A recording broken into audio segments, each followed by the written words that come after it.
Hello, my dear students. Good afternoon. Welcome to ಸಂಕಲ್ಪ learning classes. ಇವತ್ತು ನಾವು ಜೀವಕ್ರಿಯೆಗಳು ಅನ್ನುವಂತಹ ಪಾಠದ ಮೇಲೆ ನಾವು ಪ್ರಶ್ನೋತ್ತರಗಳನ್ನ ತಿಳಿದುಕೊಳ್ಳಿಕ್ಕಿದ್ದೇವೆ. ಐ ಹೋಪ್ ನನ್ನ ವಾಯ್ಸು ಕೇಳಿಸ್ತಾ ಇದೆ ಅಂತ ಅನ್ಕೊಳ್ತೇನೆ. ಏನಾದರೂ ಪ್ರಾಬ್ಲಮ್ ಇದ್ರೆ ನೀವು ರಿಪ್ಲೈ ಮಾಡಬಹುದು.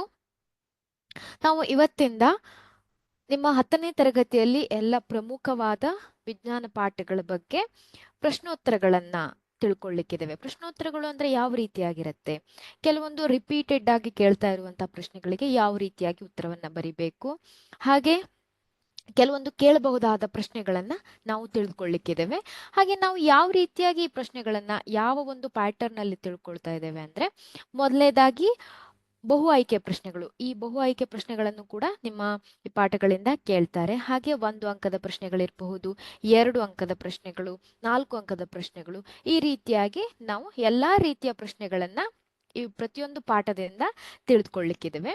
ಡಿಯರ್ ಸ್ಟೂಡೆಂಟ್ಸ್, ಪ್ಲೀಸ್ ನೀವು ಇಂಪಾರ್ಟೆಂಟ್ ಕ್ವಶನ್ಸ್ಗೆ ಯಾವ ರೀತಿಯಾಗಿ ಆನ್ಸರ್ ಬರಿಬೇಕು, ಇಂಪಾರ್ಟೆಂಟ್ ಕ್ವಶನ್ಸ್ ಯಾವುದು ಅದನ್ನ ನೀವು ಶಾರ್ಟ್ ಆಗಿ ನೋಟ್ ಮಾಡ್ಕೊಳ್ತಾ ಹೋಗಿ. ಈಗಾಗಲೇ ನೀವು ಈ ಪಾಠದಲ್ಲಿ ಏನೇನಿದೆ ಹಾಗೆ ಯಾವುದನ್ನ ನೀವು ಪ್ರಾಕ್ಟೀಸ್ ಮಾಡಬೇಕು ಅನ್ನೋದನ್ನ ಆಲ್ರೆಡಿ ನೀವು ತಿಳ್ಕೊಂಡಿದ್ದೀರಾ. ಆದ್ರೂ ಕೂಡ ನೀವು ಇದನ್ನ ಒಂದ್ಸಲ ರಿವಿಷನ್ ತರ ಅಂತ ಅನ್ಕೊಂಡು ನಿಮ್ಗೆ ಇಂಪಾರ್ಟೆಂಟ್ ಒಂದು ಸೆಪರೇಟ್ ಆಗಿ ಒಂದಷ್ಟು ಪೇಜಸ್ ಅನ್ನ ಮೀಸಲಾಗಿಡಿ ಇದಕ್ಕೆ ಅಂತ. ಹಾಗೆ ಆ ಒಂದು ಇಂಪಾರ್ಟೆಂಟ್ ಕ್ವಶನ್ಸ್ ಅನ್ನ ಅದರಲ್ಲಿ ಡೈಲಿ ನೋಟ್ ಮಾಡ್ಕೊಳ್ತಾ ಹೋಗಿ, ಆಯ್ತಾ? ಹಾಗಾದ್ರೆ ಕ್ಲಾಸ್ ಅನ್ನ ಶುರು ಮಾಡೋಣವಾ? ನೋಡಿ, ಮೊದಲನೇದಾಗಿ ನಾವು ಬಹು ಆಯ್ಕೆಯ ಪ್ರಶ್ನೆಗಳನ್ನ ತಿಳ್ಕೊಳ್ಳಿಕ್ಕಿದ್ದೇವೆ. ಹಾಗಾದ್ರೆ ಈಗ ಮೊದಲನೇ ಪ್ರಶ್ನೆಯನ್ನ ನೋಡೋಣವಾ? ನೋಡಿ, ಮೊದಲನೇ ಪ್ರಶ್ನೆ ಯಾವ ರೀತಿಯಾಗಿದೆ ಅಂತ. ಸಸ್ಯಗಳಲ್ಲಿ ಗ್ಸೈಲಂನ ಪ್ರಮುಖ ಕಾರ್ಯ. ಆಪ್ಷನ್ ಎ ನೀರಿನ ಸಾಗಾಣಿಕೆ, ಆಪ್ಷನ್ ಬಿ ಆಹಾರದ ಸಾಗಾಣಿಕೆ, ಆಪ್ಷನ್ ಸಿ ಅಮೈನೋ ಆಮ್ಲಗಳ ಸಾಗಾಣಿಕೆ, ಹಾಗೆ ಆಪ್ಷನ್ ಡಿ ಆಕ್ಸಿಜನ್ ಸಾಗಾಣಿಕೆ. ನಿಮ್ಗೆ ಗೊತ್ತಿದೆ ಮಕ್ಕಳೇ, ಝೈಲಮ್ ಯಾವ ಒಂದು ಕಾರ್ಯವನ್ನ ನಿರ್ವಹಿಸುತ್ತೆ ಅಂತ ಅಲ್ವಾ? ಇಲ್ಲಿ ಉಳಿದಿರೋ ಆಪ್ಷನ್ಸ್ ಅನ್ನ ನೋಡಿದಾಗ ಝೈಲಮ್ ಆಕ್ಸಿಜನ್ ಸಾಗಾಣಿಕೆಯನ್ನ ಮಾಡೋದಿಲ್ಲ, ಹಾಗೆ ಆಹಾರದ ಸಾಗಾಣಿಕೆ ಮತ್ತೆ ಅಮೈನೋ ಆಮ್ಲಗಳ ಸಾಗಾಣಿಕೆ ಫ್ಲೋಯಂನ ಮೂಲಕ ಉಂಟಾಗತ್ತೆ ಅಲ್ವಾ? ಹಾಗಾದ್ರೆ ಸರಿಯಾದ ಉತ್ತರ ಯಾವುದು ಇಲ್ಲಿ? ಇಲ್ಲಿ ಝೈಲಮ್ನ ಪ್ರಮುಖ ಕಾರ್ಯ ನೀರಿನ ಸಾಗಾಣಿಕೆ. ಹಾಗೆ ಫ್ಲೋಯಂನ ಪ್ರಮುಖ ಕಾರ್ಯ ಯಾವುದು? ಫ್ಲೋಯಂನ ಪ್ರಮುಖ ಕಾರ್ಯ ಯಾವುದು? ಫ್ಲೋಯಂನ ಪ್ರಮುಖ ಕಾರ್ಯ ಆಹಾರದ ಸಾಗಾಣಿಕೆ ಅಂತ ಹೇಳ್ತೇವೆ ಅಲ್ವಾ? ಆಹಾರದ ಸಾಗಾಣಿಕೆ ಅಲ್ವಾ? ಹಾಗಾದ್ರೆ ಸರಿಯಾದ ಉತ್ತರ ಆಪ್ಷನ್ ಎ.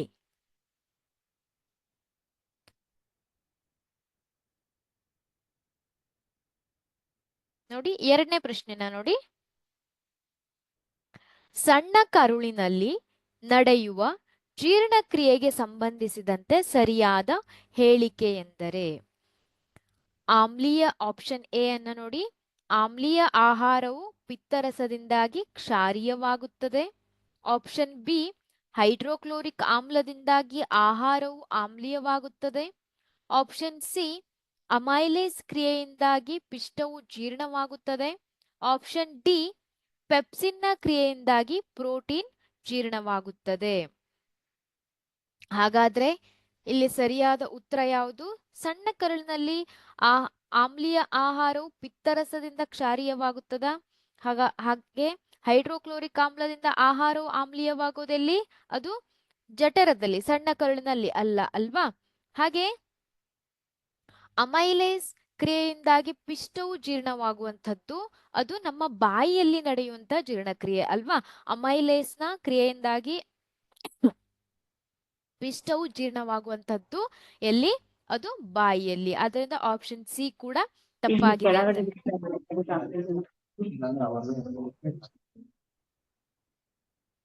ಇದನ್ನ ಕೊಡಿ ಸರ್.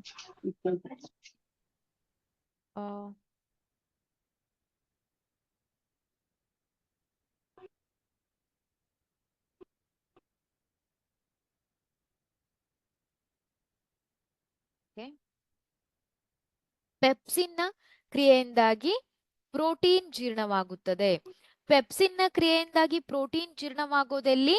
ಅದು ಜಠರದಲ್ಲಿ ನಡೆಯುವಂತಹ ಒಂದು ಕ್ರಿಯೆ ಅಲ್ವಾ. ಹಾಗಾದ್ರೆ ಆಮ್ಲೀಯ ಆಹಾರವು ಪಿತ್ತರಸದಿಂದಾಗಿ ಕ್ಷಾರೀಯವಾಗುತ್ತದೆ. ಅದು ಎಲ್ಲಿ ನಡೆಯುತ್ತೆ ಈ ಒಂದು ಕ್ರಿಯೆ? ಪಿತ್ತರಸದಿಂದಾಗಿ ಕ್ಷಾರೀಯವಾಗುವಂಥದ್ದು ಅದು ಸಣ್ಣ ಕರುಳಿನಲ್ಲಿ ನಡೆಯುವಂತಹ ಒಂದು ಕ್ರಿಯೆ ಅಲ್ವಾ. ಏನಾಗಿರತ್ತೆ ಅಂದ್ರೆ ಆಹಾರವು ಜಠರದಲ್ಲಿ ಆಮ್ಲೀಯವಾಗಿರುತ್ತೆ, ಜಠರದಿಂದ ಅದು ಸಣ್ಣ ಕರುಳಿಗೆ ತಲುಪಿದಾಗ ಅದು ಆಮ್ಲೀಯವಾಗಿರುತ್ತೆ ಅಲ್ವಾ ಆಹಾರ. ಆ ಆಹಾರ ಏನಾಗ್ಬೇಕು, ಅದು ಕ್ಷಾರೀಯವಾಗಬೇಕು. ಆದ್ರಿಂದ ಆಮ್ಲೀಯ ಆಹಾರವು ಪಿತ್ತರಸದಿಂದ ಕ್ಷಾರೀಯವಾಗುತ್ತದೆ. ಈ ಒಂದು ಹೇಳಿಕೆ ಏನಿದೆ ಅದು ಸಣ್ಣ ಕರುಳಿನಲ್ಲಿ ನಡೆಯುವ ಜೀರ್ಣಕ್ರಿಯೆಗೆ ಸಂಬಂಧಿಸಿದಂತೆ ಸರಿಯಾದ ಹೇಳಿಕೆ ಅಂತ ಹೇಳ್ಬೋದು. ಆಪ್ಷನ್ ಎ ಸರಿಯಾದ ಉತ್ತರ.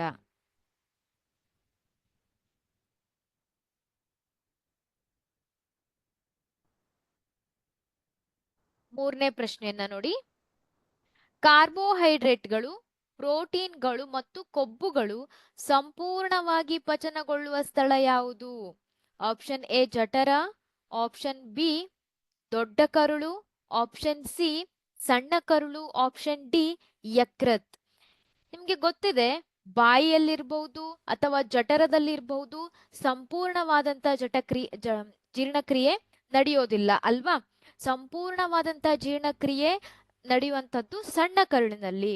ಹಾಗಾದ್ರೆ ಈ ಕಾರ್ಬೋಹೈಡ್ರೇಟ್ಗಳು, ಪ್ರೋಟೀನ್ಗಳು ಮತ್ತು ಕೊಬ್ಬುಗಳು ಸಂಪೂರ್ಣವಾಗಿ ಪಚನಗೊಳ್ಳುವಂತ ಸ್ಥಳ ಯಾವುದು? ಅದನ್ನ ನಾವು ಸಣ್ಣ ಕರುಳು ಅಂತ ಕರಿತೇವೆ.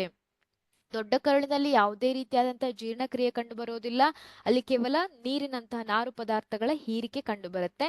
ಹಾಗೆ ಜಠರದಲ್ಲಿ ಪ್ರೋಟೀನ್ ನ ಜೀರ್ಣಕ್ರಿಯೆ ಕಂಡು ಬರುತ್ತೆ, ಆದ್ರೆ ಕಾರ್ಬೋಹೈಡ್ರೇಟ್ಗಳು ಮತ್ತು ಕೊಬ್ಬುಗಳು ಸಂಪೂರ್ಣವಾಗಿ ಜೀರ್ಣಗೊಳ್ಳೋದಿಲ್ಲ. ಇಲ್ಲಿ ಪ್ರೋಟೀನ್ ಕೂಡ ಸಂಪೂರ್ಣವಾದ ಜೀರ್ಣಕ್ರಿಯೆ ಹೊಂದೋದಿಲ್ಲ ಜಠರದಲ್ಲಿ. ಆದ್ರಿಂದ ಸರಿಯಾದ ಉತ್ತರ ಯಾವುದು? ಆಪ್ಷನ್ ಸಿ ಸಣ್ಣ ಕರುಳು. ಸರಿಯಾದ ಉತ್ತರ ಆಪ್ಷನ್ ಸಿ ಸಣ್ಣ ಕರುಳು ಅಂತ ಹೇಳ್ಬೋದು. ಐ ಹೋಪ್ ನೀವು ನೋಟ್ ಮಾಡ್ಕೊಳ್ತಾ ಇದ್ದೀರಾ ಅಂತ ಅನ್ಕೊಳ್ತೇನೆ. 4ನೇ ಪ್ರಶ್ನೆ ನೋಡೋಣವಾ. ಮಾನವನ ದೇಹದ ಎಲ್ಲಾ ಭಾಗಗಳಿಂದ ರಕ್ತವನ್ನ ಹೃದಯಕ್ಕೆ ಸಾಗಿಸುವ ರಕ್ತನಾಳಗಳು ಆಪ್ಷನ್ ಎ ಅಪಧಮನಿಗಳು, ಆಪ್ಷನ್ ಬಿ ಲೋಮನಾಳಗಳು, ಆಪ್ಷನ್ ಸಿ ಪಪ್ಪುಸಕ ಅಪಧಮನಿಗಳು, ಆಪ್ಷನ್ ಡಿ ಅಭಿಧಮನಿಗಳು. ನಾವಿಲ್ಲೇನ್ ಹೇಳ್ತೇವೆ ಅಂದ್ರೆ ಮಾನವನ ದೇಹದ ಎಲ್ಲಾ ಭಾಗಗಳಿಂದ ಒಂದು ಹೃದಯ, ಇದು ಹೃದಯ ಅಂತ ಅನ್ಕೊಂಡ್ರೆ ನೋಡಿ, ಜಸ್ಟ್ ನಾನು ಸುಮ್ನೆ ರಫ್ ಆಗಿ ಡ್ರಾ ಮಾಡ್ತಾ ಇದ್ದೇನೆ. ಇದು ಹೃದಯ ಅಂತ ಅನ್ಕೊಂಡ್ರೆ ಈ ಹೃದಯಕ್ಕೆ ರಕ್ತವನ್ನ ತೆಗೆದುಕೊಂಡು ಬರುವಂತಹ ರಕ್ತನಾಳಗಳು ಅಲ್ವಾ. ಇದು ಆಕ್ಸಿಜನ್ ರಹಿತ ರಕ್ತ ಇರಬಹುದು ಅಥವಾ ಆಕ್ಸಿಜನ್ ಯುಕ್ತ ರಕ್ತ ಇರಬಹುದು. ರಕ್ತವನ್ನ ಹೃದಯಕ್ಕೆ ತೆಗೆದುಕೊಂಡು ಬರುವಂತಹ ಒಂದು ರಕ್ತನಾಳಗಳನ್ನ ನಾವೇನೆಂತ ಕರಿತೇವೆ? ಅಪಧಮನಿಗಳು ಅಂತ ಹೇಳ್ತೇವ? ಇಲ್ಲ, ಹೃದಯದಿಂದ ರಕ್ತವನ್ನ ಬೇರೆ ಬೇರೆ ಭಾಗಗಳಿಗೆ ತೆಗೆದುಕೊಂಡು ಹೋಗುವಂತಹ ಒಂದು ರಕ್ತನಾಳಗಳನ್ನ ನಾವು ಅಪಧಮನಿಗಳು ಅಂತ ಕರಿತೇವೆ.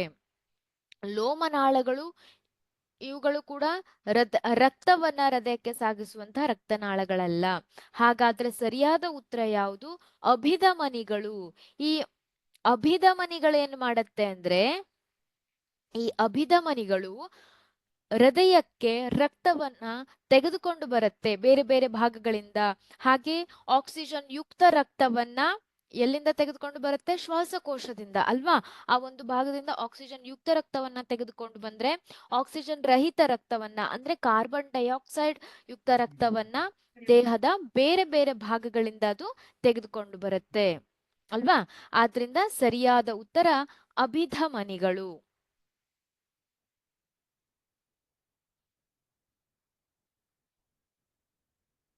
ನೆಕ್ಸ್ಟ್ ಕ್ವಶನ್ ನೋಡಿ.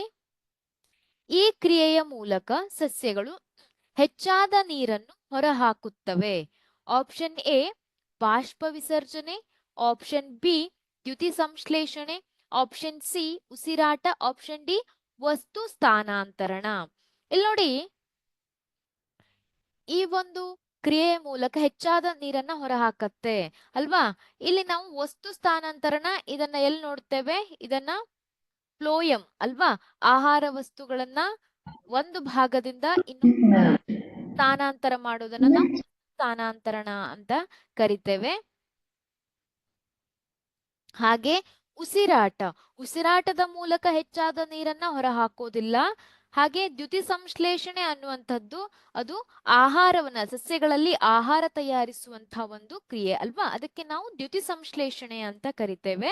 ಆದರೆ ಇಲ್ಲಿ ಸಸ್ಯಗಳಲ್ಲಿ ಯಾವ ಒಂದು ವಿಶೇಷವಾದ ಕ್ರಿಯೆ ನಡೆಯುತ್ತೆ ಅದನ್ನ ನಾವು ಬಾಷ್ಪ ವಿಸರ್ಜನೆ ಅಂತ ಕರಿತೇವೆ. ಸಸ್ಯಗಳು ಹೆಚ್ಚಾದ ನೀರನ್ನ ಹೊರಹಾಕುವಂತಹ ಕ್ರಿಯೆ ಯಾವುದು, ಅದನ್ನ ನಾವು ಬಾಷ್ಪ ವಿಸರ್ಜನೆ, ಆಪ್ಷನ್ ಎ ಸರಿಯಾದ ಉತ್ತರ, ಬಾಷ್ಪ ವಿಸರ್ಜನೆ ಅಂತ ಕರಿತೇವೆ.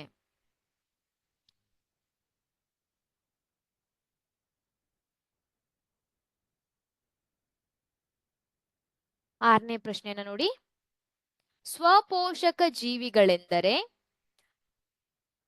ಮೊದಲನೇ ಆಪ್ಷನ್ ಅನ್ನ ನೋಡಿ, ಹಸಿರು ಸಸ್ಯಗಳು ಮತ್ತು ಕೆಲವು ಬ್ಯಾಕ್ಟೀರಿಯಾ. ಹಸಿರು ಸಸ್ಯಗಳು ಮತ್ತೆ ಎಲ್ಲಾ ಬ್ಯಾಕ್ಟೀರಿಯಾ, ಶಿಲೀಂಧ್ರಗಳು, ಪ್ರಾಣಿಗಳು. ಇಲ್ಲಿ ಸ್ವಪೋಷಕಗಳು ಅಂದರೆ ತಮ್ಮ ಆಹಾರವನ್ನ ತಾವೇ ತಯಾರಿಸಿಕೊಳ್ಳುವಂತಹ ಒಂದು ಜೀವಿಗಳು ಅಲ್ವಾ. ನಿಮ್ಗೆ ಗೊತ್ತಿದೆ ಹಸಿರು ಸಸ್ಯಗಳು ಸ್ವಪೋಷಕ ಜೀವಿಗಳು ಅಂತ ಅಲ್ವಾ. ಹಾಗಾದ್ರೆ ಇಲ್ಲಿ ಶಿಲೀಂಧ್ರಗಳು ಅವುಗಳನ್ನ ನಾವು ಪರಪೋಷಕಗಳು ಅಂತ ಹೇಳ್ತೇವೆ. ಹಾಗೆ ಪ್ರಾಣಿಗಳು ಕೂಡ ಇಲ್ಲಿ ಸ್ವಪೋಷಕಕ್ಕೆ ಅವು ಒಳಗೊಳ್ಳೋದಿಲ್ಲ ಅಲ್ವಾ. ಆದ್ರಿಂದ ಆಪ್ಷನ್ ಶಿಲೀಂಧ್ರಗಳು ಮತ್ತೆ ಪ್ರಾಣಿಗಳು ಇದು ತಪ್ಪಾಗಿದೆ ಅಂತ ಹೇಳ್ಬೋದು. ಇಲ್ಲಿ ನೋಡಿ, ಮೊದಲನೇದು ಮತ್ತೆ ಎರಡನೇ ಆಪ್ಷನ್ ಅನ್ನ ನೋಡಿ. ಹಸಿರು ಸಸ್ಯಗಳು ಮತ್ತೆ ಎಲ್ಲಾ ಬ್ಯಾಕ್ಟೀರಿಯಾಗಳು ಸ್ವಪೋಷಕಗಳ ಅಲ್ಲ. ಹಸಿರು ಸಸ್ಯಗಳು ಮತ್ತೆ ಕೆಲವು ಬ್ಯಾಕ್ಟೀರಿಯಾಗಳು, ಹಸಿರು ಸಸ್ಯಗಳು ಮತ್ತೆ ಕೆಲವು ಬ್ಯಾಕ್ಟೀರಿಯಾಗಳು ಸ್ವಪೋಷಕ ಜೀವಿಗಳು. ಆಪ್ಷನ್ ಎ ಸರಿಯಾದ ಉತ್ತರ.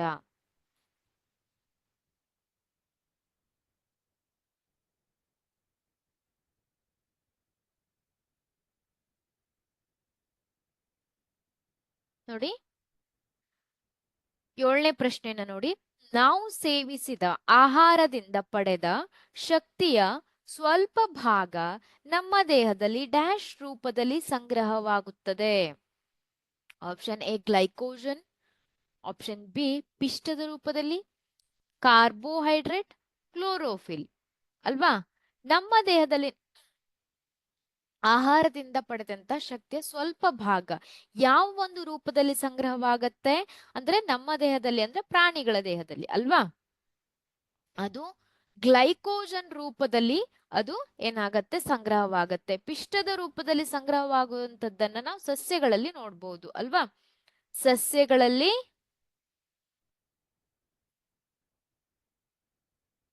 ಶಕ್ತಿಯ ಸ್ವಲ್ಪ ಭಾಗ ಯಾವ ರೂಪದಲ್ಲಿ ಸಂಗ್ರಹವಾಗತ್ತೆ, ಅದು ಪಿಷ್ಟದ ರೂಪದಲ್ಲಿ ಸಂಗ್ರಹವಾಗುತ್ತದೆ. ಇಲ್ಲಿ ಸರಿಯಾದ ಉತ್ತರ ಗ್ಲೈಕೋಜನ್, ಆಪ್ಷನ್ ಎ ಗ್ಲೈಕೋಜನ್.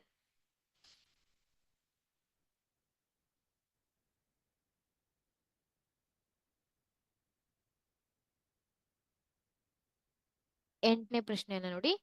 ಕಾವಲು ಜೀವಕೋಶಗಳ ಕಾರ್ಯ: ಪತ್ರರಂಧ್ರದ ತೆರೆಯುವಿಕೆ ಮತ್ತು ಮುಚ್ಚುವಿಕೆ, ಕಾರ್ಬನ್ ಡೈಆಕ್ಸೈಡ್ ಕಾರ್ಬೋಹೈಡ್ರೇಟ್ ಆಗಿ ಪರಿವರ್ತಿಸಲ್ಪಡುವುದು, ಬೆಳಕಿನ ಶಕ್ತಿಯ ಹೀರುವಿಕೆ, ನೀರಿನ ಅಣುಗಳು ಹೈಡ್ರೋಜನ್ ಮತ್ತೆ ಆಕ್ಸಿಜನ್ ಆಗಿ ವಿಭಜಿಸುವುದು. ಇಲ್ಲಿ ಕಾವಲು ಜೀವಕೋಶಗಳು, ನಿಮ್ಗೆ ಪತ್ರರಂಧ್ರದ ಬಗ್ಗೆ ಗೊತ್ತಿದೆ ಅಲ್ವಾ, ಪತ್ರರಂಧ್ರದ ಬಗ್ಗೆ ತಿಳ್ಕೊಂಡಿದ್ದೀರಾ. ಇಲ್ಲಿ ಎರಡು ಕಾವಲು ಜೀವಕೋಶಗಳು ಕಂಡು ಬರುತ್ತೆ ಅಲ್ವಾ, ಇದು ಪತ್ರರಂಧ್ರ, ಇದನ್ನ ನಾವು ಕಾವಲು ಜೀವಕೋಶಗಳು ಅಂತ ಕರಿತೇವೆ. ಈ ಚಿತ್ರ ಕೂಡ ನಿಮ್ಗೆ ತುಂಬಾ ಇಂಪಾರ್ಟೆಂಟ್ ಇದೆ, ನಾನಿಲ್ಲಿ ರಫ್ ಆಗಿ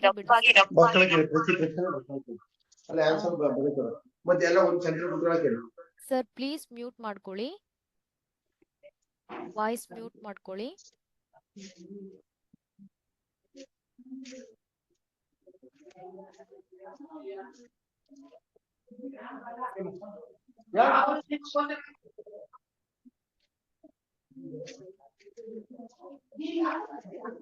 ಎಲ್ರಿಗೂ ರಿಕ್ವೆಸ್ಟ್ ಮಾಡ್ತಾ ಇದ್ದೇನೆ, ಪ್ಲೀಸ್ ನಿಮ್ಮ ಆಡಿಯೋವನ್ನ ಮ್ಯೂಟ್ ಅಲ್ಲಿ ಇಟ್ಕೊಳ್ಳಿ, ಇಲ್ಲಾಂದ್ರೆ ಕ್ಲಾಸ್ ಆಗತ್ತೆ.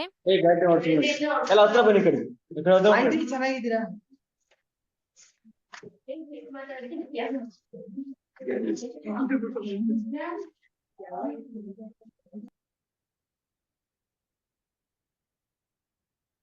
ಓಕೆ. ಕಾವಲು ಜೀವಕೋಶಗಳ ಕಾರ್ಯ ಅಲ್ವಾ? ಈ ಒಂದು ಪತ್ರರಂಧ್ರದ ಚಿತ್ರನೂ ಕೂಡ ತುಂಬಾ ಇಂಪಾರ್ಟೆಂಟ್ ಆಗಿದೆ. ತೆರೆದ ಪತ್ರರಂಧ್ರ ಮತ್ತೆ ಮುಚ್ಚಿದ ಪತ್ರರಂಧ್ರ ಅಂತ ಚಿತ್ರವನ್ನ ನಿಮ್ಗೆ ಕೇಳ್ತಾರೆ. ಹಾಗೆ ಇಲ್ಲಿ ಈ ಕಾವಲು ಜೀವಕೋಶಗಳಿದೆ ಅಲ್ವಾ? ಈ ಕಾವಲು ಜೀವಕೋಶಗಳ ಕಾರ್ಯ ಏನು ಹಾಗಾದ್ರೆ? ಅವು ಏನನ್ನ ಮಾಡುತ್ತೆ? ಕಾರ್ಬನ್ ಡೈಆಕ್ಸೈಡ್ ಅನ್ನ ಕಾರ್ಬೋಹೈಡ್ರೇಟ್ ಆಗಿ ಪರಿವರ್ತನೆ ಮಾಡತ್ತಾ? ಇಲ್ಲ. ಬೆಳಕಿನ ಶಕ್ತಿಯನ್ನ ಹೀರುವುದು ಈ ಒಂದು ಕೆಲಸ ಕಾರ್ಯವನ್ನ ನಿರ್ವಹಿಸುತ್ತಾ? ಇಲ್ಲ. ನೀರಿನ ಅಣುಗಳು ಹೈಡ್ರೋಜನ್ ಮತ್ತೆ ಆಕ್ಸಿಜನ್ ಆಗಿ ವಿಭಜನೆಗೊಳ್ಳಿಕ್ಕೆ ಸಹಾಯ ಮಾಡತ್ತಾ? ಇಲ್ಲ. ಹಾಗಾದ್ರೆ ಈ ಒಂದು ಪತ್ರರಂಧ್ರದ ತೆರೆಯುವಿಕೆ ಮತ್ತೆ ಮುಚ್ಚುವಿಕೆಗೆ ಇದು ಸಹಾಯ ಮಾಡುತ್ತೆ. ಕಾವಲು ಜೀವಕೋಶಗಳ ಕಾರ್ಯ ಏನು ಹಾಗಾದ್ರೆ? ಇದು ಪತ್ರರಂಧ್ರದ ತೆರೆಯುವಿಕೆ ಮತ್ತು ಮುಚ್ಚುವಿಕೆಗೆ ಸಹಕರಿಸುತ್ತೆ. ಈ ಒಂದು ಉತ್ತರವನ್ನ ಸರಿಯಾಗಿದೆ ಅಂತ ಹೇಳ್ಬಹುದು ನೋಡಿ.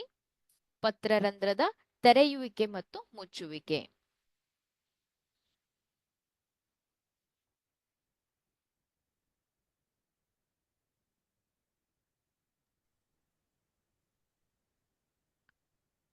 ಒಂಬತ್ತನೇ ಪ್ರಶ್ನೆಯನ್ನ ನೋಡಿ. ಕೆಲವು ಜೀವಿಗಳು ಆಹಾರ ವಸ್ತುಗಳನ್ನ ದೇಹದ ಹೊರಗೆ ವಿಭಜಿಸಿ ನಂತರ ಅದನ್ನ ಹೀರಿಕೊಳ್ಳುತ್ತವೆ. ಉದಾಹರಣೆಗೆ ಬ್ರೆಡ್ ಮೋಲ್ಡ್, ಹೇನು, ಕಸ್ಕ್ಯೂಟ, ಜಿಗಣೆ. ಇಲ್ಲಿ ನೋಡಿ, ಕೆಲವು ಜೀವಿಗಳೇನ್ ಮಾಡತ್ತೆ ಅಂದ್ರೆ ಆಹಾರ ವಸ್ತುಗಳನ್ನ ದೇಹದ ಹೊರಗೆ ವಿಭಜನೆ ಮಾಡುತ್ತೆ. ನಿಮ್ಗೆ ಗೊತ್ತಿದೆ, ಪ್ರಾಣಿಗಳಲ್ಲಿ ಇರ್ಬಹುದು ಅಥವಾ ಬೇರೆ ಕೆಲವೊಂದು ಜೀವಿಗಳಲ್ಲಿ ಇರ್ಬಹುದು, ಏನಾಗುತ್ತೆ, ನಾವು ಆಹಾರವನ್ನ ತೆಗೆದುಕೊಳ್ತೇವೆ, ನಮ್ಮ ದೇಹದ ಒಳಗೆ ಅದು ವಿಭಜನೆಗೊಳ್ಳುತ್ತೆ ಅಲ್ವಾ? ನಾವು ಆಹಾರವನ್ನು ತೆಗೆದುಕೊಳ್ತಾ ಇದ್ದೇವೆ, ಅದು ನಮ್ಮ ದೇಹದ ಒಳಗೆ ವಿಭಜನೆಯಾಗಿ ನಂತರ ಅದು ನಮ್ಮ ದೇಹದಿಂದ ಹೀರಿಕೊಳ್ಳಲ್ಪಡುತ್ತೆ ಅಲ್ವಾ? ಹಾಗಾದ್ರೆ ಕೆಲವೊಂದು ಜೀವಿಗಳಲ್ಲಿ ಈ ರೀತಿಯಾದಂತಹ ಒಂದು ಪೋಷಣೆ ಕಂಡು ಬರೋದಿಲ್ಲ.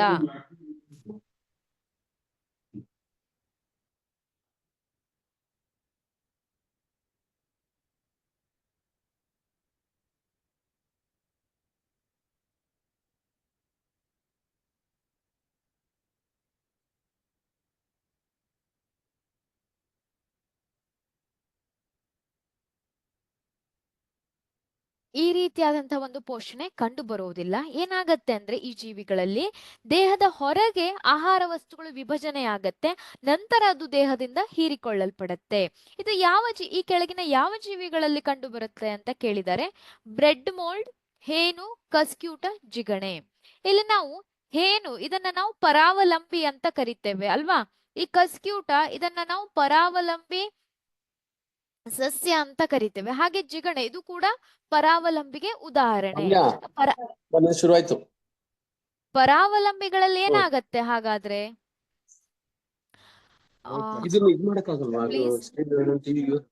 ಸರ್ ಪ್ಲೀಸ್ ಎಲ್ಲರೂ ನಿಮ್ಮ ವಾಯ್ಸ್ ಅನ್ನ ಮ್ಯೂಟ್ ಅಲ್ಲಿ ಇಟ್ಕೊಳ್ಳಿ, ಕ್ಲಾಸಿಗೆ ತುಂಬಾ ಡಿಸ್ಟರ್ಬ್ ಆಗತ್ತೆ. ಎಲ್ಲರೂ ವಾಯ್ಸ್ ಅನ್ನ ಮ್ಯೂಟ್ ಅಲ್ಲಿ ಇಟ್ಕೊಳ್ಳಿ, ಬೇರೆ ಒಂದು ಸ್ಟೂಡೆಂಟ್ಸಿಗೂ ಕೂಡ ಪ್ರಾಬ್ಲಮ್ ಆಗತ್ತೆ.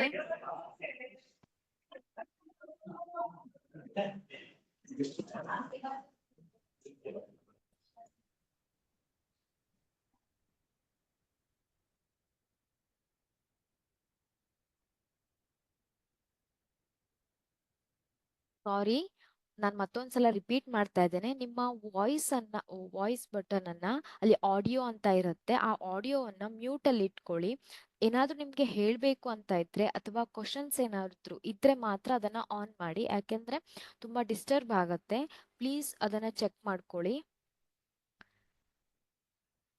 ಇಲ್ಲಿ ಕಸ್ಕ್ಯೂಟ ಇದನ್ನ ನಾವು ಪರಾವಲಂಬಿ ಸಸ್ಯ ಅಂತ ಕರಿತೇವೆ. ಅಂದ್ರೆ ಬೇರೆ ಜೀವಿಗಳಿಂದ ಅವು ತಮ್ಮ ಪೋಷಣೆಯನ್ನ ಪಡೆದುಕೊಳ್ಳುತ್ತೆ ಅಲ್ವಾ? ಆದ್ರೆ ದೇಹದ ಹೊರಗೆ ಅದನ್ನ ವಿಭಜನೆ ಮಾಡಿ ನಂತರ ಹೀರಿಕೊಳ್ಳೋದಿಲ್ಲ ಅಲ್ವಾ? ಆದ್ರಿಂದ ಇಲ್ಲಿ ಸರಿಯಾದ ಉತ್ತರವನ್ನ ನಾವು ಬ್ರೆಡ್ ಮೋಲ್ಡ್ ಅಂತ ಹೇಳ್ಬಹುದು. ಬ್ರೆಡ್ ಮೋಲ್ಡ್ ಅನ್ನುವಂಥದ್ದು ಅದು ಶಿಲೀಂಧ್ರಕ್ಕೆ ಸೇರಿದಂತಹ ಒಂದು ಜೀವಿ ಅಲ್ವಾ? ಇದೊಂದು ಶಿಲೀಂಧ್ರ. ಈ ಶಿಲೀಂಧ್ರಗಳಲ್ಲಿ ಏನಾಗತ್ತೆ ಅಂದ್ರೆ ಅವು ದೇಹದ, ಉದಾಹರಣೆಗೆ ಅಣಬೆ ಇರಬಹುದು, ಅಲ್ಲೂ ಕೂಡ ಏನಾಗತ್ತೆ ಅಂದ್ರೆ ದೇಹದ ಹೊರಗೆ ವಿಭಜನೆ ಮಾಡುತ್ತೆ, ನಂತರ ಅದನ್ನ ಹೀರಿಕೊಳ್ಳುತ್ತೆ. ಎಲ್ಲ ಶಿಲೀಂಧ್ರಗಳು ಕೂಡ ಈ ಒಂದು ಇದಕ್ಕೆ ಉದಾಹರಣೆ ಅಂತ ಹೇಳ್ಬಹುದು. ಈ ಬ್ರೆಡ್ ಮೋಲ್ಡ್ ಕೂಡ ಒಂದು ಶಿಲೀಂಧ್ರ. ಆಪ್ಷನ್ ಎ ಸರಿಯಾದ ಉತ್ತರ.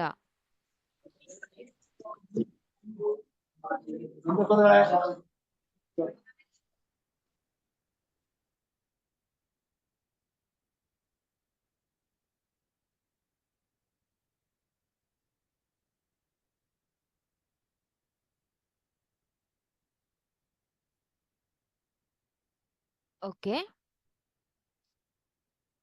10ನೇ ಪ್ರಶ್ನೆಯನ್ನ ನೋಡಿ. ಕಾರ್ಬೋಹೈಡ್ರೇಟ್ ಅಂತಿಮವಾಗಿ ಸಣ್ಣ ಕರುಳಿನಲ್ಲಿ ಡ್ಯಾಶ್ ಆಗಿ ಪರಿವರ್ತಿಸಲ್ಪಡುತ್ತದೆ. ಕಾರ್ಬೋಹೈಡ್ರೇಟ್ ಹಾಗೂ ಕೊಬ್ಬು ಮತ್ತೆ ಪ್ರೋಟೀನ್ಗಳು ಸಂಪೂರ್ಣವಾಗಿ ಎಲ್ಲ ಒಂದು ಪೋಷಕಾಂಶಗಳು ಏನಾಗಿರುತ್ತೆ, ಅವು ಸಂಕೀರ್ಣ ರೂಪದಲ್ಲಿರುತ್ತೆ. ಸಂಕೀರ್ಣ ರೂಪದಲ್ಲಿರುವಂತದ್ದು ನಮ್ಮ ಜೀರ್ಣಕ್ರಿಯೆಯ ಒಂದು ಹಂತದಲ್ಲಿ ಏನಾಗುತ್ತೆ, ಅವು ಸರಳ ರೂಪಕ್ಕೆ ಪರಿವರ್ತಿಸಲ್ಪಡುತ್ತೆ. ಕಾರ್ಬೋಹೈಡ್ರೇಟ್ ಇರಬಹುದು, ಕೊಬ್ಬು ಇರಬಹುದು, ಪ್ರೋಟೀನ್ ಇರಬಹುದು, ಇವು ಸಂಕೀರ್ಣ ರೂಪದಿಂದ ಸರಳ ರೂಪಕ್ಕೆ ಪರಿವರ್ತಿಸಲ್ಪಡುತ್ತೆ. ಹಾಗಾದ್ರೆ ಈ ಒಂದು ಕಾರ್ಬೋಹೈಡ್ರೇಟ್ ಏನಾಗಿ ಪರಿವರ್ತನೆ ಆಗತ್ತೆ? ಆಪ್ಷನ್ ಎ ಗ್ಲುಕೋಸ್, ಅಮೈನೋ ಆಮ್ಲ, ಕೊಬ್ಬಿನ ಆಮ್ಲ, ಗ್ಲಿಸರಾಲ್ ಏನಾಗಿ ಪರಿವರ್ತನೆ ಆಗತ್ತೆ? ಕಾರ್ಬೋಹೈಡ್ರೇಟ್ ಅಂತಿಮವಾಗಿ ಗ್ಲುಕೋಸ್ ಆಗಿ ಪರಿವರ್ತನೆ ಆಗತ್ತೆ ಅಲ್ವಾ? ಕಾರ್ಬೋಹೈಡ್ರೇಟ್ ಗ್ಲುಕೋಸ್ ಆಗಿ ಪರಿವರ್ತನೆ ಆಗತ್ತೆ. ಅಮೈನೋ ಆಮ್ಲ ಅಂದ್ರೆ ಪ್ರೋಟೀನ್ ಏನಾಗತ್ತೆ? ಪ್ರೋಟೀನ್ ಅಮೈನೋ ಆಮ್ಲವಾಗಿ ಪರಿವರ್ತನೆ ಆಗತ್ತೆ. ಹಾಗೆ ಈ ಒಂದು ಕೊಬ್ಬಿನಾಮ್ಲ ಮತ್ತೆ ಗ್ಲಿಸರಾಲ್ ಇದು ಕೊಬ್ಬು ಅಲ್ವಾ? ಕೊಬ್ಬು ಏನಾಗತ್ತೆ? ಕೊಬ್ಬಿನಾಮ್ಲ ಮತ್ತೆ ಗ್ಲಿಸರಾಲ್ ಆಗಿ ಪರಿವರ್ತನೆ ಆಗತ್ತೆ. ಇವು ಸರಳ ರೂಪದಲ್ಲಿರುವಂತಹ ಒಂದು ವಸ್ತುಗಳು ಅಂತ ಹೇಳ್ಬಹುದು. ಈ ಕಾರ್ಬೋಹೈಡ್ರೇಟ್, ಪ್ರೋಟೀನ್ ಮತ್ತು ಕೊಬ್ಬು ಇವು ಸಂಕೀರ್ಣ ರೂಪದಲ್ಲಿರುವಂತಹ ಒಂದು ವಸ್ತುಗಳು ಅಂತ ನಾವು ಹೇಳ್ಬಹುದು.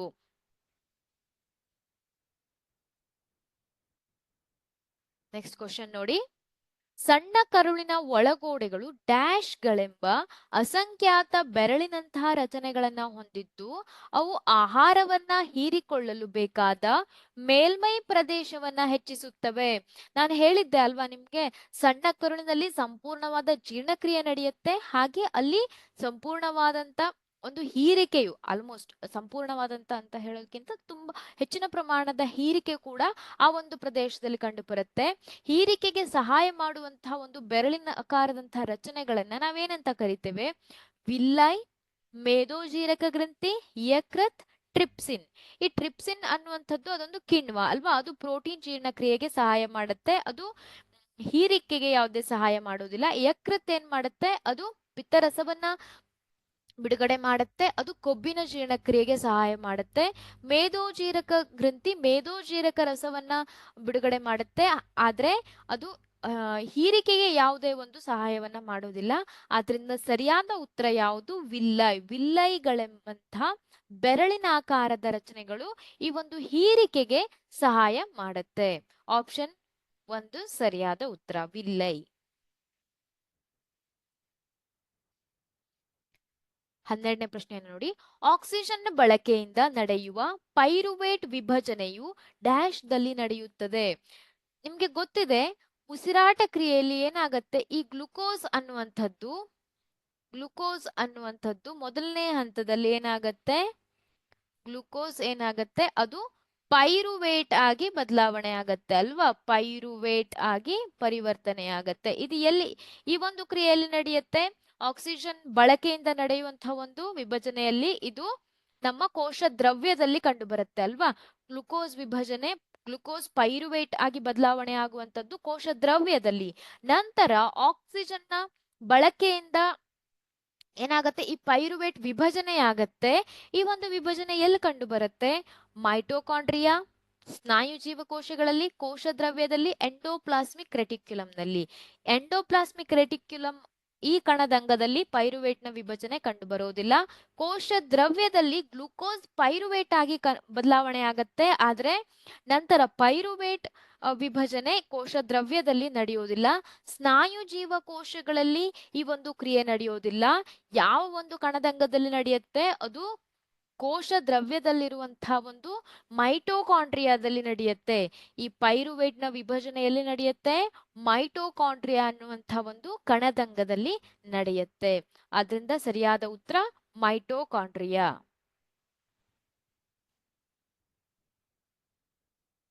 ನೆಕ್ಸ್ಟ್ ಕ್ವಶನ್ ನೋಡಿ.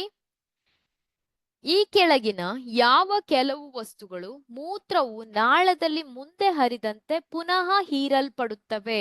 ಅಂದ್ರೆ ನಿಮ್ಗೆ ಗೊತ್ತಿದೆ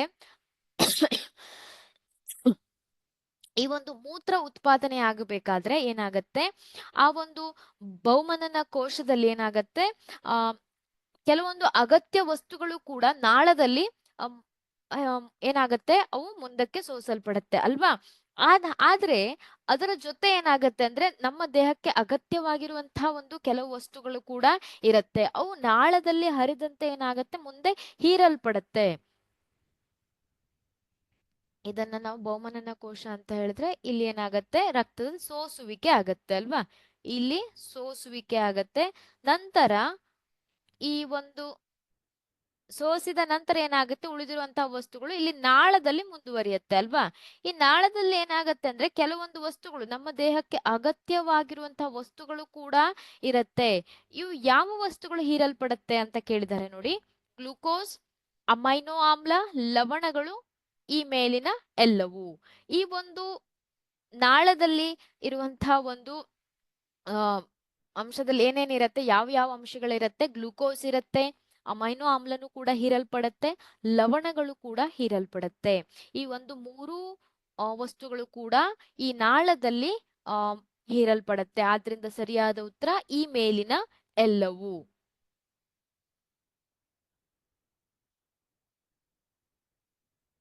14ನೇ ಪ್ರಶ್ನೆನ ನೋಡಿ.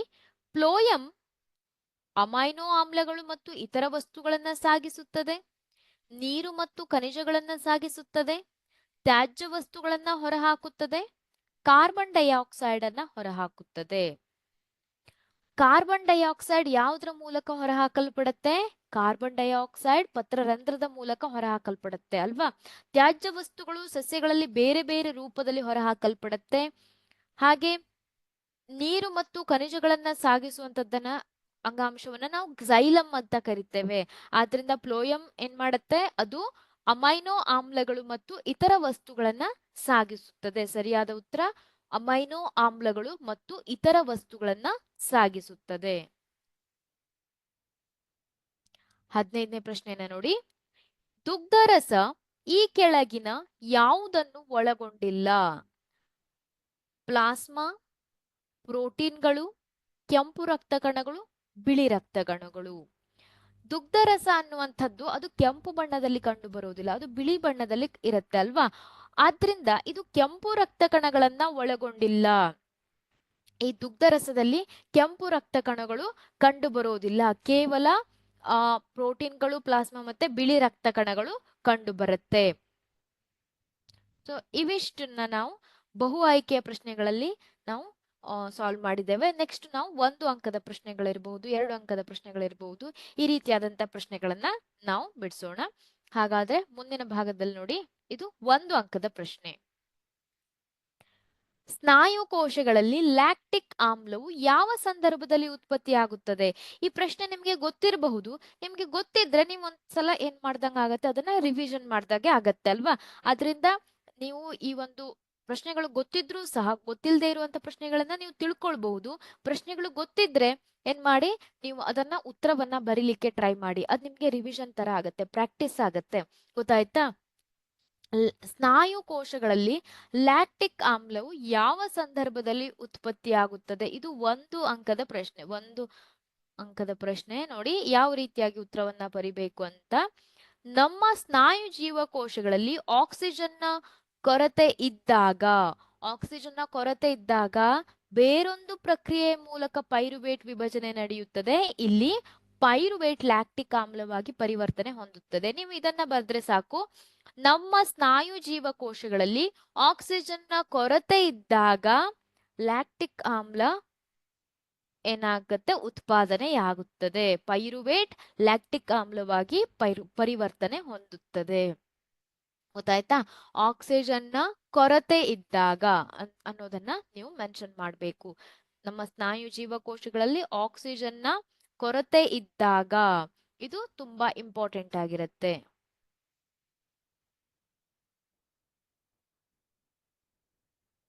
ನೋಡಿ 2ನೇ ಪ್ರಶ್ನೆಯನ್ನ ನೋಡಿ.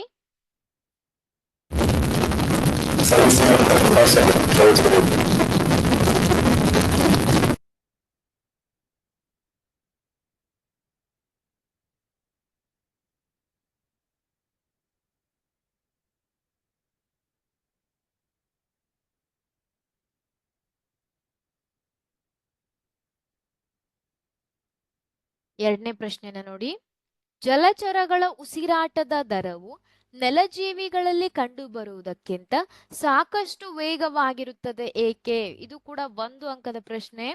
ಜಲಚರಗಳ ಉಸಿರಾಟದ ದರವು ಅಂದ್ರೆ ನೀರಿನಲ್ಲಿ ಇರುವಂತಹ ಒಂದು ಜೀವಿಗಳ ಉಸಿರಾಟದ ದರವು ನೆಲಜೀವಿಗಳಲ್ಲಿ ಕಂಡುಬರುವುದಕ್ಕಿಂತ ಸಾಕಷ್ಟು ವೇಗವಾಗಿರುತ್ತದೆ ಏಕೆ ಅಂತ ಕೇಳಿದ್ದಾರೆ. ಪ್ರಶ್ನೆಯನ್ನ ಸರಿಯಾಗಿ ಓದ್ಕೊಳ್ಳಿ. ಪ್ರಶ್ನೆಯನ್ನ ಸರಿಯಾಗಿ ಓದ್ಕೊಂಡು ಉತ್ತರವನ್ನ ಬರೀಲಿಕ್ಕೆ ಟ್ರೈ ಮಾಡಿ. ನೋಡಿ ಯಾವ ರೀತಿಯಾಗಿ ನೀವು ಉತ್ತರವನ್ನ ಬರಿಬೇಕು. ಇದಕ್ಕೆ ಗಾಳಿಯಲ್ಲಿರುವ ಆಕ್ಸಿಜನ್ ಪ್ರಮಾಣಕ್ಕೆ ಹೋಲಿಸಿದರೆ ನೀರಿನಲ್ಲಿ ಕರಗಿರುವ ಆಕ್ಸಿಜನ್ನ ಪ್ರಮಾಣ ಸಾಕಷ್ಟು ಕಡಿಮೆ ಇರುವುದರಿಂದ ಜಲಚರಗಳ ಉಸಿರಾಟದ ದರವು ನೆಲಜೀವಿಗಳಲ್ಲಿ ಕಂಡು ಬರುವುದಕ್ಕಿಂತ ಸಾಕಷ್ಟು ವೇಗವಾಗಿರುತ್ತದೆ. ನೋಡಿ, ಗಾಳಿಯಲ್ಲಿ ಅಂದ್ರೆ ಭೂಮಿಯ ಮೇಲೆ ಇರುವಂತಹ ಗಾಳಿಯಲ್ಲಿ ಆಕ್ಸಿಜನ್ ಪ್ರಮಾಣ ಹೆಚ್ಚಾಗಿರುತ್ತೆ. ಆದ್ರೆ ನೀರಿನಲ್ಲಿ ಕರಗಿರುವಂತಹ ಒಂದು ಆಕ್ಸಿಜನ್ ಪ್ರಮಾಣ ಸಾಕಷ್ಟು ಕಡಿಮೆ ಇರುವುದರಿಂದ ಜಲಚರಗಳ ಉಸಿರಾಟದ ದರವು ನೆಲಜೀವಿಗಳಲ್ಲಿ ಕಂಡು ಬರುವುದಕ್ಕಿಂತ ಸಾಕಷ್ಟು ವೇಗವಾಗಿರುತ್ತದೆ. ಈ ರೀತಿಯಾಗಿ ನೀವು ಉತ್ತರವನ್ನ ಬರಿಬೇಕು. ಅಂದ್ರೆ ನೀರಿನಲ್ಲಿ ಆಕ್ಸಿಜನ್ ಪ್ರಮಾಣ ಕಡಿಮೆ ಇರುತ್ತೆ, ಕರಗಿರುವಂತಹ ಒಂದು ಆಕ್ಸಿಜನ್ ಪ್ರಮಾಣ ಕಡಿಮೆ ಇರುವುದರಿಂದ ಜಲಚರಗಳಲ್ಲಿ ಉಸಿರಾಟದ ದರ ಹೆಚ್ಚಾಗಿರುತ್ತೆ, ವೇಗವಾಗಿರುತ್ತೆ ಅಂತ ಹೇಳ್ತೇವೆ. ನೋಡಿ, ಅವಾಯುವಿಕ ಉಸಿರಾಟದ ಉತ್ಪನ್ನಗಳನ್ನ ಹೆಸರಿಸಿ ಅಂತ ಇದೆ. ಅವಾಯುವಿಕ ಉಸಿರಾಟ ಅಂದ್ರೆ ಆಕ್ಸಿಜನ್ನ ಅನುಪಸ್ಥಿತಿಯಲ್ಲಿ ನಡೆಯುವಂತಹ ಒಂದು ಉಸಿರಾಟ ಅಲ್ವಾ. ಈ ಒಂದು ಆಕ್ಸಿಜನ್ನ ಅನುಪಸ್ಥಿತಿಯಲ್ಲಿ ಯಾವ ಒಂದು ಉತ್ಪನ್ನಗಳು ಉಂಟಾಗತ್ತೆ? ಒಂದು ಇಥೆನಾಲ್, ಆಲ್ಕೋಹಾಲ್ ಇರಬಹುದು, ಇಥೆನಾಲ್ ಅಂತ ನಾವು ಹೇಳ್ತೇವೆ ಅಲ್ವಾ. ಇಥೆನಾಲ್, ಇಥೆನಾಲ್ ಹಾಗೆ ಕಾರ್ಬನ್ ಡೈಆಕ್ಸೈಡ್, ಕಾರ್ಬನ್ ಡೈಆಕ್ಸೈಡ್ ಹಾಗೆ ಶಕ್ತಿ ಬಿಡುಗಡೆ ಆಗುತ್ತೆ ಅಲ್ವಾ. ಇದು ಈಸ್ಟ್ ನಲ್ಲಿ ನಡೆಯುವಂತಹ ಒಂದು ಅವಾಯುವಿಕ ಉಸಿರಾಟವನ್ನ ತೆಗೆದುಕೊಂಡ್ರೆ ಈಸ್ಟ್ ನಲ್ಲಿ ಏನೇನ್ ಬಿಡುಗಡೆ ಆಗತ್ತೆ? ಈಸ್ಟ್ ನಲ್ಲಿ ಇಥೆನಾಲ್, ಕಾರ್ಬನ್ ಡೈಆಕ್ಸೈಡ್ ಮತ್ತೆ ಶಕ್ತಿ ಬಿಡುಗಡೆ ಆಗತ್ತೆ ಅಲ್ವಾ. ಇಥೆನಾಲ್, ಕಾರ್ಬನ್ ಡೈಆಕ್ಸೈಡ್ ಮತ್ತೆ ಶಕ್ತಿ ಎಲ್ಲಿ ಬಿಡುಗಡೆ ಆಗತ್ತೆ? ಇದು ಈಸ್ಟ್ ನಲ್ಲಿ ನಡೆಯುವಂತಹ ಒಂದು ಅವಾಯುವಿಕ ಉಸಿರಾಟದಲ್ಲಿ ಬಿಡುಗಡೆ ಆಗತ್ತೆ. ಲ್ಯಾಕ್ಟಿಕ್ ಆಮ್ಲ ಮತ್ತು ಶಕ್ತಿ ಇದು ಆಕ್ಸಿಜನ್ನ ಕೊರತೆ ಇದ್ದಾಗ ನಮ್ಮ ಸ್ನಾಯು ಜೀವಕೋಶಗಳು ಈ ಒಂದು ಆಕ್ಸಿಜನ್ನ ಅನುಪಸ್ಥಿತಿಯಲ್ಲಿ ಲ್ಯಾಕ್ಟಿಕ್ ಆಮ್ಲ ಮತ್ತೆ ಶಕ್ತಿಯನ್ನ ಬಿಡುಗಡೆ ಮಾಡುತ್ತೆ. ಉತ್ಪನ್ನಗಳನ್ನ ನೆನ್ಪಿಟ್ಕೊಳ್ಳಿ. ಆಕ್ಸಿಜನ್ ವಾಯುವಿಕ ಉಸಿರಾಟದ ಉತ್ಪನ್ನಗಳು ಯಾವುದು ಅಂತಾನು ಕೂಡ ಪ್ರಶ್ನೆಯನ್ನ ಕೇಳಬಹುದು. ದ್ಯುತಿ ಸಂಶ್ಲೇಷಣೆ ಕ್ರಿಯೆಯ ರಾಸಾಯನಿಕ ಸಮೀಕರಣವನ್ನ ಬರೆಯಿರಿ. ದ್ಯುತಿ ಸಂಶ್ಲೇಷಣೆ ಕ್ರಿಯೆಯಲ್ಲಿ ನಡೆಯುವಂತ ಸರಿದೂಗಿಸಿದ ರಾಸಾಯನಿಕ ಸಮೀಕರಣವನ್ನ ನೀವು ಬರಿಬೇಕಾಗತ್ತೆ. ನಿಮ್ಗೆ ಗೊತ್ತಿದೆ, ದ್ಯುತಿ ಸಂಶ್ಲೇಷಣೆ ಕ್ರಿಯೆಗೆ ಪ್ರಮುಖವಾಗಿ ಕಾರ್ಬನ್ ಡೈಆಕ್ಸೈಡ್ ಹಾಗೆ ನೀರು ಅಲ್ವಾ, ನೀರು ಬೇಕಾಗತ್ತೆ. ಹಾಗೆ ಸೂರ್ಯನ ಬೆಳಕು, ಸೂರ್ಯನ ಬೆಳಕು ಹಾಗೆ ಕ್ಲೋರೋಫಿಲ್, ಕ್ಲೋರೋಫಿಲ್ ಉಪಸ್ಥಿತಿಯಲ್ಲಿ ಏನುಂಟು ಮಾಡುತ್ತೆ? ಇದು C6H12O6 ಅಂದ್ರೆ ಏನದು? ಗ್ಲುಕೋಸ್ ಹಾಗೆ ಆಕ್ಸಿಜನ್ ಹಾಗೆ ನೀರನ್ನ ಉತ್ಪತ್ತಿ ಮಾಡುತ್ತೆ ಅಲ್ವಾ. ನೀವು ಸಮೀಕರಣವನ್ನ ಎಷ್ಟು ಬರೆದ್ರೆ ಆಗ್ಲಿಲ್ಲ, ನೀವೇನ್ ಮಾಡ್ಬೇಕು? ಸರಿದೂಗಿಸಿದ ರಾಸಾಯನಿಕ ಸಮೀಕರಣವನ್ನ ಬರಿಬೇಕಾಗತ್ತೆ. ಸರಿದೂಗಿಸಿದ ರಾಸಾಯನಿಕ ಸಮೀಕರಣವನ್ನ ಹೇಗೆ ಬರೆಯೋದು ಅನ್ನೋದನ್ನ ನೀವು ಮೊದಲನೇ ಪಾಠದಲ್ಲೇ ತಿಳ್ಕೊಂಡಿದ್ದೀರಾ ಅಲ್ವಾ. ರಾಸಾಯನಿಕ ಕ್ರಿಯೆಗಳು ಮತ್ತೆ ಸಮೀಕರಣಗಳು ಈ ಪಾಠದಲ್ಲಿ ನೀವು ತಿಳ್ಕೊಂಡಿದ್ದೀರಾ. ಆದ್ರಿಂದ ಈ ಒಂದು ಇಕ್ವೇಶನ್ ಅನ್ನ ನೀವು ಬೈಹಾರ್ಟ್ ಮಾಡಬೇಡಿ, ಸರಿದೂಗಿಸ್ಲಿಕ್ಕೆ ಟ್ರೈ ಮಾಡಿ. ಗೊತ್ತಾಯ್ತಾ? ಈ ಒಂದು ಏನೇನು ಪ್ರತಿವರ್ತಕಗಳಿರುತ್ತೆ, ಉತ್ಪನ್ನ ಏನ್ ಬರುತ್ತೆ ಅನ್ನೋದು ನಿಮಗೆ ಗೊತ್ತಿದೆ. ನಂತರ ಇದನ್ನ ಬ್ಯಾಲೆನ್ಸ್ ಮಾಡ್ಲಿಕ್ಕೆ ಟ್ರೈ ಮಾಡಿ. ನೋಡಿ ಯಾವ ರೀತಿಯಾಗಿ ಬರಿಬೇಕು ಅಂತ. ಕಾರ್ಬನ್ ಡೈಆಕ್ಸೈಡ್ ಮತ್ತೆ ನೀರು, ಕ್ಲೋರೋಫಿಲ್ ಮತ್ತೆ ಸೂರ್ಯನ ಬೆಳಕು ಅನ್ನೋದನ್ನು ಕೂಡ ಬರಿಬೇಕು. ಸೂರ್ಯನ ಬೆಳಕು, ಸೂರ್ಯನ ಬೆಳಕಿನ ಉಪಸ್ಥಿತಿಯಲ್ಲಿ ಇದು ಗ್ಲುಕೋಸ್ ಅನ್ನ ಉಂಟು ಮಾಡುತ್ತೆ, ಹಾಗೆ ಆಕ್ಸಿಜನ್ ಹಾಗೆ ನೀರು ಅಲ್ವಾ. ನೋಡಿ ಇದು ಸರಿದೂಗಿಸಿದ ರಾಸಾಯನಿಕ ಸಮೀಕರಣ. ಇಲ್ಲಿ ನೋಡಿ ಕಾರ್ಬನ್ 6 ಅಣುಗಳನ್ನ ಹೊಂದಿದ್ರೆ ಇಲ್ಲೂ ಕೂಡ 6C ಅಂತ ಇದೆ ಅಲ್ವಾ. ಹಾಗೆ ಆಕ್ಸಿಜನ್ ನೋಡಿ, ಆಕ್ಸಿಜನ್ ಕೂಡ ಬ್ಯಾಲೆನ್ಸ್ ಆಗಿದೆ. ಈ ರೀತಿಯಾಗಿ ನೀವು ಸರಿದೂಗಿಸಿದ ರಾಸಾಯನಿಕ ಸಮೀಕರಣವನ್ನ ಬರಿಬೇಕು. ನೆಕ್ಸ್ಟ್ ನೋಡಿ, ಪತ್ರರಂಧ್ರದ ಕಾರ್ಯವನ್ನು ಬರೆಯಿರಿ. ಇದು 1 ಅಂಕದ ಪ್ರಶ್ನೆ. ಪತ್ರರಂಧ್ರದ ಕಾರ್ಯವನ್ನು ಬರೆಯಿರಿ ಅಂತ ಇದೆ ನೋಡಿ. ದ್ಯುತಿ ಸಂಶ್ಲೇಷಣೆಯ ಉದ್ದೇಶಕ್ಕಾಗಿ ಎಲೆಗಳಲ್ಲಿ ಅನಿಲಗಳ ವಿನಿಮಯವು ಅಧಿಕ ಪ್ರಮಾಣದಲ್ಲಿ ಈ ಒಂದು ರಂಧ್ರಗಳ ಮೂಲಕ ಆಗುತ್ತದೆ. ಅಂದ್ರೆ ದ್ಯುತಿ ಸಂಶ್ಲೇಷಣೆಗೆ ಬೇಕಾಗುವಂತಹ ಒಂದು ಅನಿಲಗಳು ಯಾವುದು? ಕಾರ್ಬನ್ ಡೈಆಕ್ಸೈಡ್ ಅಲ್ವಾ. ಕಾರ್ಬನ್ ಡೈಆಕ್ಸೈಡ್ ಹಾಗೆ ದ್ಯುತಿ ಸಂಶ್ಲೇಷಣೆಯಲ್ಲಿ ಬಿಡುಗಡೆಯಾಗುವಂತಹ ಒಂದು ಅನಿಲ, ಅದು ಕೂಡ ಅನಿಲಗಳ ವಿನಿಮಯ ಈ ಒಂದು ಪತ್ರರಂಧ್ರದ ಮೂಲಕ ನಡೆಯುತ್ತದೆ. ಹಾಗೆ ಇನ್ನೊಂದು ಕಾರ್ಯವನ್ನ ಹೇಳ್ಬೇಕು ಅಂದ್ರೆ ಬಾಷ್ಪ ವಿಸರ್ಜನೆ. ಪತ್ರರಂಧ್ರಗಳು ಬಾಷ್ಪ ವಿಸರ್ಜನೆಗೂ ಕೂಡ, ಇಲ್ಲ ನಾನು ಆಡ್ ಮಾಡಿಲ್ಲ ನೋಡಿ, ಹೇಳ್ತಾ ಇದ್ದೇನೆ, ನೀವು ಬರ್ಕೊಳ್ಬೇಕು. ಬಾಷ್ಪ ವಿಸರ್ಜನೆಗೂ ಕೂಡ ಸಹಾಯ ಮಾಡುತ್ತೆ. ಮೊದಲನೇದಾಗಿ ಅನಿಲಗಳ ವಿನಿಮಯ ಅಂತ ಹೇಳ್ಬಹುದು ನಾವು. ಅನಿಲಗಳ ವಿನಿಮಯ ಯಾವ ಯಾವ ಸಂದರ್ಭದಲ್ಲಿ ಆಗತ್ತೆ? ಅನಿಲಗಳ ವಿನಿಮಯ ಯಾವ ಯಾವ ಸಂದರ್ಭದಲ್ಲಿ ಆಗತ್ತೆ? ದ್ಯುತಿ ಸಂಶ್ಲೇಷಣೆಯ ಸಂದರ್ಭದಲ್ಲಿ ಹಾಗೆ ಉಸಿರಾಟದ ಸಂದರ್ಭದಲ್ಲಿ. ದ್ಯುತಿ ಸಂಶ್ಲೇಷಣೆಯಲ್ಲಿ ಏನಾಗತ್ತೆ? ಕಾರ್ಬನ್ ಡೈಆಕ್ಸೈಡ್ ಅನ್ನ ತೆಗೆದುಕೊಂಡು ಆಕ್ಸಿಜನ್ ಅನ್ನ ಹೊರಕ್ಕೆ ಬಿಡಲಾಗತ್ತೆ. ಉಸಿರಾಟದ ಸಮಯದಲ್ಲಿ ಆಕ್ಸಿಜನ್ ಅನ್ನ ತೆಗೆದುಕೊಂಡು ಕಾರ್ಬನ್ ಡೈಆಕ್ಸೈಡ್ ಅನ್ನ ಹೊರಕ್ಕೆ ಬಿಡಲಾಗತ್ತೆ ಅಲ್ವಾ. ಈ ಒಂದು ಅನಿಲಗಳ ವಿನಿಮಯಕ್ಕೆ ಪತ್ರರಂಧ್ರಗಳು ಸಹಾಯಕವಾಗಿದೆ. ಹಾಗೆ ಬಾಷ್ಪ ವಿಸರ್ಜನೆ ಅಂದ್ರೆ ಹೆಚ್ಚಾಗಿರುವಂತಹ ನೀರನ್ನ ಹೊರಹಾಕುವಂತಹ ಒಂದು ಕ್ರಿಯೆ. ಈ ಒಂದು ಕ್ರಿಯೆಗೆ ಪತ್ರರಂಧ್ರಗಳು ಸಹಾಯ ಮಾಡುತ್ತೆ. ಈ 2 ಪಾಯಿಂಟ್ ಅನ್ನ ಬರ್ಕೊಳ್ಳಿ. ಬಾಷ್ಪ ವಿಸರ್ಜನೆ ಸಸ್ಯಗಳಲ್ಲಿ ಹೆಚ್ಚಾದ ನೀರನ್ನ ಹೊರಹಾಕುವಂತಹ ಒಂದು ಕ್ರಿಯೆ ಪತ್ರರಂಧ್ರಗಳ ಮೂಲಕ ಜರುಗುತ್ತದೆ. ಅನಿಲಗಳ ವಿನಿಮಯ ದ್ಯುತಿ ಸಂಶ್ಲೇಷಣೆ ಹಾಗೂ ಉಸಿರಾಟದ ಸಂದರ್ಭದಲ್ಲಿ ಅನಿಲಗಳ ವಿನಿಮಯ ಪತ್ರರಂಧ್ರಗಳ ಮೂಲಕ ಜರುಗುತ್ತದೆ. ಈ ರೀತಿಯಾಗಿ ನೀವು ಉತ್ತರವನ್ನ ಬರಿಬಹುದು. ಇದನ್ನ 2 ಅಂಕದ ಪ್ರಶ್ನೆಯಾಗೂ ಕೂಡ ಕೇಳ್ತಾರೆ. ಪತ್ರರಂಧ್ರದ ಕಾರ್ಯವನ್ನ ಬರೆಯಿರಿ, ಕಾರ್ಯಗಳನ್ನು ಬರೆಯಿರಿ ಅಂತ ಕೇಳ್ತಾರೆ. ಅವಾಗ ನೀವು ವಿವರವಾಗಿ ಉತ್ತರವನ್ನ ಬರಿಬೇಕಾಗತ್ತೆ. ದ್ಯುತಿ ಸಂಶ್ಲೇಷಣೆಯಲ್ಲಿ ಏನಾಗುತ್ತೆ, ಹಾಗೆ ಉಸಿರಾಟದ ಸಮಯದಲ್ಲಿ ಯಾವ ಅನಿಲಗಳ ವಿನಿಮಯವಾಗುತ್ತೆ, ಹಾಗೆ ಬಾಷ್ಪ ವಿಸರ್ಜನೆಯಲ್ಲಿ ಏನಾಗತ್ತೆ ಅನ್ನೋದನ್ನ ವಿವರವಾಗಿ ಬರಿಬೇಕಾಗತ್ತೆ. ನೋಡಿ, ಇದು 1 ಅಂಕದ ಪ್ರಶ್ನೆ. ಪರಾವಲಂಬಿ ಸಸ್ಯಕ್ಕೆ ಒಂದು ಉದಾಹರಣೆ ಕೊಡಿ. ಪರಾವಲಂಬಿ ಸಸ್ಯ ನಿಮ್ಗೆ ಗೊತ್ತಿದೆ, ಸಸ್ಯಗಳು ಸ್ವಪೋಷಕಗಳು, ಅವು ಪರಾವಲಂಬಿಗಳಲ್ಲ ಅಲ್ವಾ. ಆದರೆ ಇದಕ್ಕೆ ಒಂದು ಎಕ್ಸೆಪ್ಷನ್ ಇದೆ. ಯಾವುದು? ಕಸ್ಕ್ಯೂಟ. ಈ ಕಸ್ಕ್ಯೂಟ ಅನ್ನುವಂತಹ ಒಂದು ಸಸ್ಯ ಬೇರೆ ಒಂದು ಸಸ್ಯದಿಂದ ತನ್ನ ಪೋಷಕಾಂಶಗಳನ್ನ ಪಡೆದುಕೊಳ್ಳುತ್ತೆ. ಆದ್ರಿಂದ ಇದನ್ನ ಪರಾವಲಂಬಿ ಸಸ್ಯ ಅಂತ ಕರಿತೇವೆ. ಲಾಲಾರಸದ ಅಮೈಲೇಸ್ ಕಿಣ್ವದ ಕಾರ್ಯವೇನು? ಲಾಲಾರಸದ ಅಮೈಲೇಸ್ ಕಿಣ್ವದ ಕಾರ್ಯವೇನು ಅಂತ ಕೇಳಿದ್ದಾರೆ. ಲಾಲಾರಸದ ಅಮೈಲೇಸ್ ಕಿಣ್ವ ಎಲ್ಲಿರುತ್ತೆ? ಅದು ನಮ್ಮ ಬಾಯಿಯಲ್ಲಿ ಲಾಲಾರಸದಲ್ಲಿ ಕಂಡು ಬರುತ್ತೆ ಅಲ್ವಾ. ಲಾಲಾರಸ ಯಾವ್ದ್ರಿಂದ ಬಿಡುಗಡೆ ಆಗತ್ತೆ? ಲಾಲಾ ಗ್ರಂಥಿಗಳಿಂದ ಈ ಒಂದು ಲಾಲಾರಸ ಬಿಡುಗಡೆ ಆಗತ್ತೆ. ಇಲ್ಲಿ ಲಾಲಾರಸದ ಅಮೈಲೇಸ್ ಅನ್ನುವಂಥ ಕಿಣ್ವ ಏನ್ ಮಾಡುತ್ತೆ? ಅದು ಪಿಷ್ಟವನ್ನ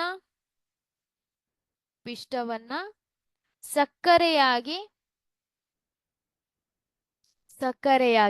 ಪರಿವರ್ತನೆ ಮಾಡ್ಲಿಕ್ಕೆ ಸಹಾಯ ಮಾಡುತ್ತೆ. ಪಿಷ್ಟವನ್ನ ಅದೇನ್ ಮಾಡುತ್ತೆ? ನಮ್ಮ ಆಹಾರದಲ್ಲಿರುವಂತಹ ಒಂದು ಪಿಷ್ಟವನ್ನ ಸಕ್ಕರೆಯಾಗಿ ಪರಿವರ್ತನೆ ಮಾಡುತ್ತದೆ. ನೋಡಿ, ಪಿಷ್ಟ ಎಂಬ ಸಂಕೀರ್ಣ ಅಣುವನ್ನ ವಿಭಜಿಸಿ ಸಕ್ಕರೆಯನ್ನು ಬಿಡುಗಡೆ ಮಾಡುತ್ತದೆ. ಇದು ಸರಿಯಾದ ಉತ್ತರ. ಪಿಷ್ಟ ಎಂಬ ಸಂಕೀರ್ಣ ಅಣುವನ್ನ ವಿಭಜಿಸಿ ಸಕ್ಕರೆಯನ್ನು ಬಿಡುಗಡೆ ಮಾಡುತ್ತದೆ. ನೋಡಿ, ಮಾಂಸಾಹಾರಿ ಪ್ರಾಣಿಗಳಿಗೆ ಹೋಲಿಸಿದರೆ ಸಸ್ಯಾಹಾರಿಗಳು ಉದ್ದನೆಯ ಸಣ್ಣ ಕರುಳನ್ನ ಹೊಂದಿರುತ್ತವೆ. ಕಾರಣ ಕೊಡಿ. ಇಲ್ಲಿ ಮಾಂಸಾಹಾರಿ ಪ್ರಾಣಿಗಳಿಗೆ ಹೋಲಿಸಿದರೆ ಯಾಕೆ ಸಸ್ಯಾಹಾರಿಗಳು ಉದ್ದನೆಯ ಸಣ್ಣ ಕರುಳನ್ನ ಹೊಂದಿರುತ್ತದೆ? ಕಾರಣ ಕೊಡಿ ಅಂತ ಇದೆ. ಇದನ್ನ 1 ಅಂಕಕ್ಕೂ ಕೂಡ ಕೇಳ್ಬಹುದು ಅಥವಾ 2 ಅಂಕಗಳ ಪ್ರಶ್ನೆಯಾಗೂ ಕೂಡ ಕೇಳ್ಬಹುದು. ನೋಡಿ, ಉತ್ತರವನ್ನ ಯಾವ ರೀತಿಯಾಗಿ ಬರಿಬೇಕು? ಹುಲ್ಲನ್ನು ತಿನ್ನುವ ಸಸ್ಯಾಹಾರಿಗಳಿಗೆ ಸೆಲ್ಯುಲೋಸ್ ಅನ್ನ ಅಂದ್ರೆ ಆ ಒಂದು ಸಸ್ಯಗಳಲ್ಲಿ ಸೆಲ್ಯುಲೋಸ್ ಅನ್ನುವಂತ ಒಂದು ಅಂಶ ಇರುತ್ತೆ ಅಲ್ವಾ. ಈ ಸೆಲ್ಯುಲೋಸ್ ಅನ್ನ ಜೀರ್ಣಿಸುವ ಸಲುವಾಗಿ ಉದ್ದನೆಯ ಸಣ್ಣ ಕರುಳನ್ನ ಹೊಂದಿದೆ. ಉದ್ದನೆಯ ಸಣ್ಣ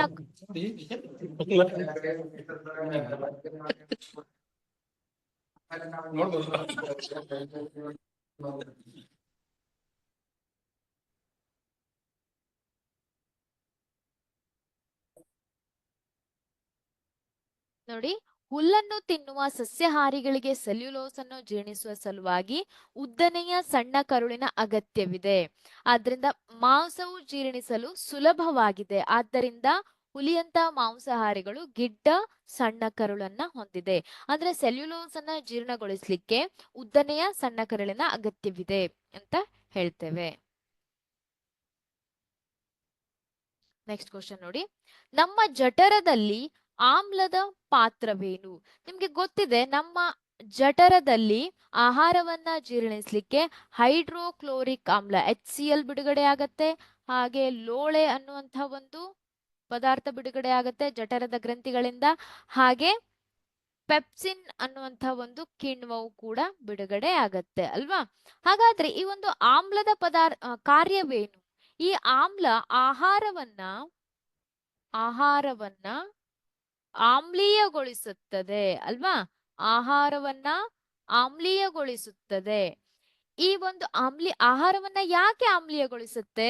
ಯಾಕೆಂದ್ರೆ ಪೆಪ್ಸಿನ್ ನ ಕ್ರಿಯೆಗೆ ಸಹಾಯಕವಾಗುವಂತೆ. ಪೆಪ್ಸಿನ್ ಆಹಾರ ಆಮ್ಲೀಯವಾಗಿದ್ದಾಗ ಮಾತ್ರ ಅದು ಕಾರ್ಯವನ್ನ ನಿರ್ವಹಿಸುತ್ತೆ. ಆದ್ರಿಂದ ಪೆಪ್ಸಿನ್ ನ ಕ್ರಿಯೆಗೆ ಅಗತ್ಯವಾಗಿರುವಂತಹ ಆಮ್ಲೀಯ ಮಾಧ್ಯಮವನ್ನ ಅದು ರೂಪಿಸುತ್ತದೆ ಅಲ್ವಾ.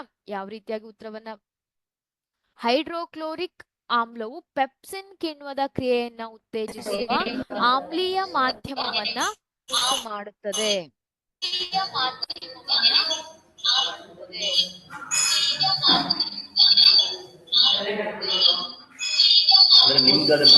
ಮ್ಯೂಟ್ ಮಾಡ್ಕೊಳ್ಳಿ.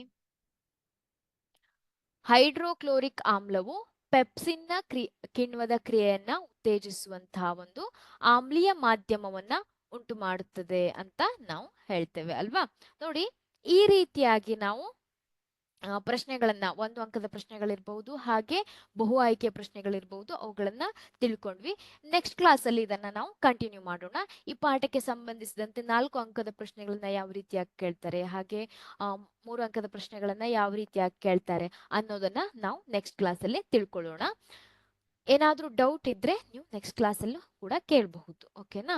Thank you. ಐ ಹೋಪ್ ಈ ಒಂದು ಕ್ಲಾಸಸ್ ನಿಮ್ಗೆ ಯೂಸ್ಫುಲ್ ಆಗ್ತಾ ಇದೆ ಅಂತ ಅನ್ಕೊಳ್ತೇನೆ. Thank you.